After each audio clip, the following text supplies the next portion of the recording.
kembali ke sejarah. Mari kita kembali ke belakang bagaimana orang-orang kafir membungkam, ingin membunuh Nabi, ingin mengeluarkan Nabi Muhammad SAW daripada kampung halamannya. Yang pertama yang mereka lakukan tadi dijelaskan dalam ayat apa? Ingin membungkam dakwahnya Nabi Muhammad. Yang kedua, ingin membunuh Nabi Muhammad. Yang ketiga, ingin mengeluarkan Nabi Muhammad daripada kampung halaman. Yang pertama kita bahas membungkam dakwahnya Nabi. Apa yang mereka lakukan? Kalau kita buka lembaran-lembaran sejarah, bagaimana perjuangannya Nabi Muhammad SAW? Yang pertama mereka lakukan ingin membungkam dakwahnya Nabi, mereka caci maki Nabi Muhammad SAW. Mereka caci kita punya Nabi, mereka hina. Dimanapun Nabi Muhammad berada, di pasar, di jalan, di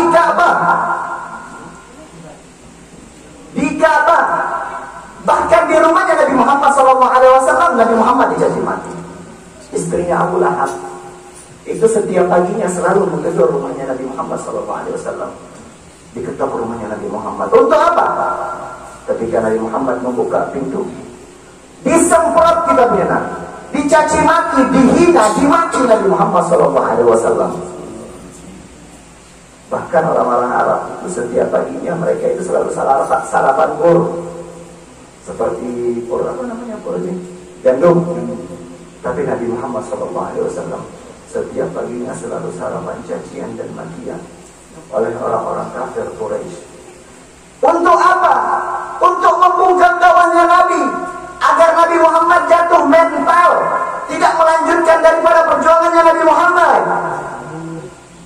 Akan tetapi, apa yang dilakukan oleh Nabi Muhammad SAW? Apakah Nabi Muhammad bungkam dengan cacian? Apakah Nabi Muhammad diam? Apakah hatinya Nabi Muhammad tergoyahkan, tak mau berdakwah lagi? Lah, justru Nabi Muhammad semakin dicaci, semakin Nabi Muhammad bersemangat menyampaikan kebenaran. Semakin dihina, Nabi Muhammad SAW semakin besar hatinya untuk menyampaikan ahadun ahad. Seharusnya ini menjadi contoh bagi kita sebagai umatnya Nabi. Kalau kita ingin berdakwah, dan mesti dipahami kewajiban dakwah. Kewajiban dakwah bukan kewajiban hanya untuk para ulama, kiai, habaib, ustaz saja, bukan. Kewajiban dakwah itu kewajiban bagi seluruh kaum muslimin sesuai dengan profesi dan keilmuan mereka masing-masing. Apabila kita telah berdakwah, kita pasti akan dicaci maki, pasti akan dihina, pasti. Karena itu menjadi sunnatul dakwah. Itu sudah menjadi keputusannya dakwah. Jangan ketika kita berdakwah dicaci maki, dihina, terus kita tidak mau dakwah lagi. Contoh Nabi Muhammad SAW. Jangan jadikan cacian dan makian tersebut sebagai air yang memadamkan semangat juang kita untuk menyebarkan Islam. Akan tetapi jadikan cacian dan makian tersebut sebagai api yang justru membakar semangat juang kita untuk menyampaikan kebenaran. Ma'asyiral muslimin wa zumratus shalihin rahimakumullah. Orang kafir Quraisy gagal pada saat itu. Mereka kalah pada saat itu. Ingin membungkam dakwahnya Nabi justru dengan cacian makian. Nabi Muhammad justru malah makin semangat dengan dakwahnya. Maka mereka melakukan makar yang kedua. Makar yang kedua apa? Mereka memfitnah Nabi Muhammad SAW. Segala macam bentuk fitnah mereka sandarkan kepada Nabi Muhammad. Dikatakan Nabi Muhammad SAW itu adalah tukang sihir. Nabi Muhammad itu adalah orang gila. Nabi Muhammad SAW adalah orang yang memecah belah keluarga mereka. Nabi Muhammad adalah orang yang memecah belah bangsa dan negara mereka. Akan tetapi Nabi Muhammad SAW cerdas. IQ-nya Nabi Muhammad tinggi. Nabi Muhammad menjawab fitnah hanya sekedarnya saja.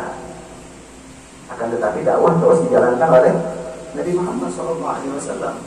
Dakwah terus. Andaikan Nabi Muhammad SAW sibuk menjawab, mengklarifikasi fitnah-fitnah yang dilontarkan oleh orang-orang kafir Quraisy, pasti dakwah tidak akan bisa jalan. Nabi kita Nabi Muhammad SAW. Sehingga mereka yang ketiga mereka lakukan apa? Mereka sudah mencaci maki Nabi, gagal. Memfitnah Nabi, gagal. Yang ketiga apa mereka lakukan? Mereka menteror Nabi Muhammad SAW. Akan tetapi mereka tidak berani menteror fisiknya Nabi, karena Nabi Muhammad SAW dilindungi oleh pamannya Abu Thalib. Yang dimana Abu Thalib Abu Talib, pamannya Nabi Muhammad SAW, mengumpulkan daripada godilah-godilah suku-suku Bani Hashim dan Bani Abdul Muttalib untuk melindungi Nabi Muhammad SAW.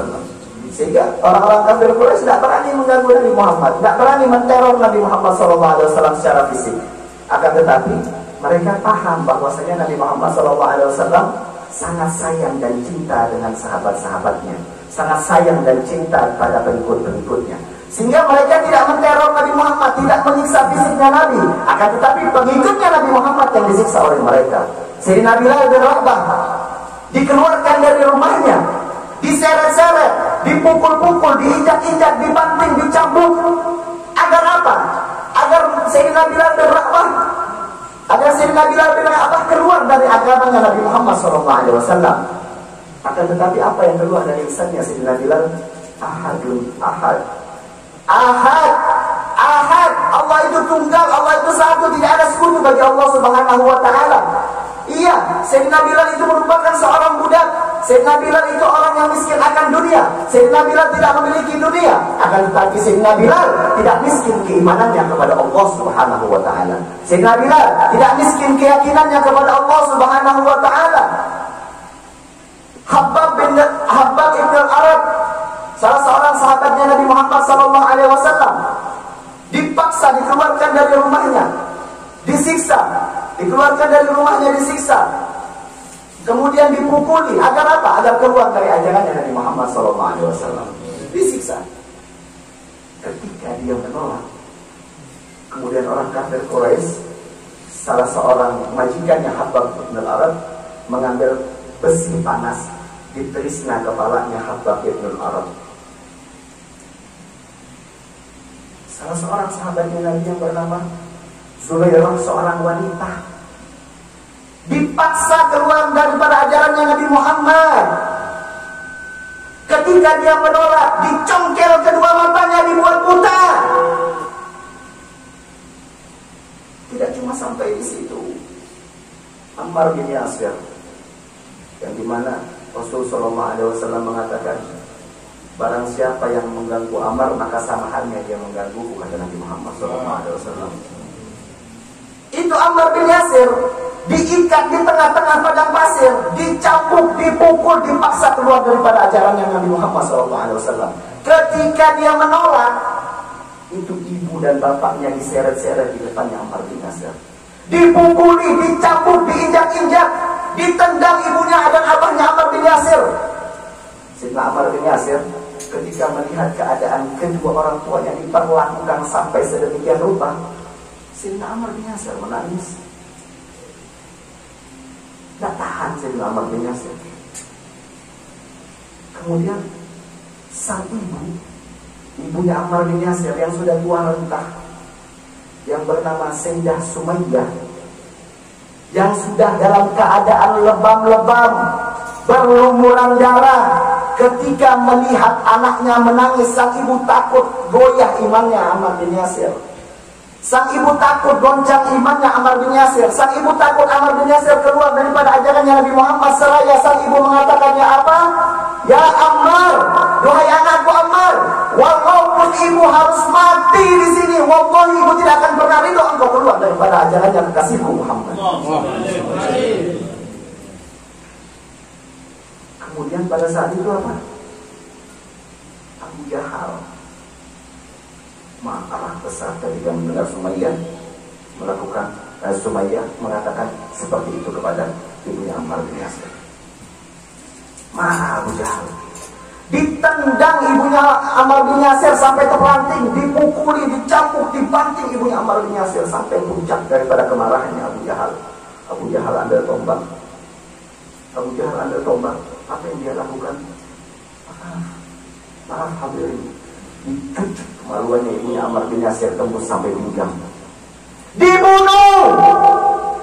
Ibunya Ammar bin Yasir dibunuh, ayahnya dibunuh. Agar apa? Agar Ammar bin Yasir keluar dari ajarannya Nabi Muhammad SAW.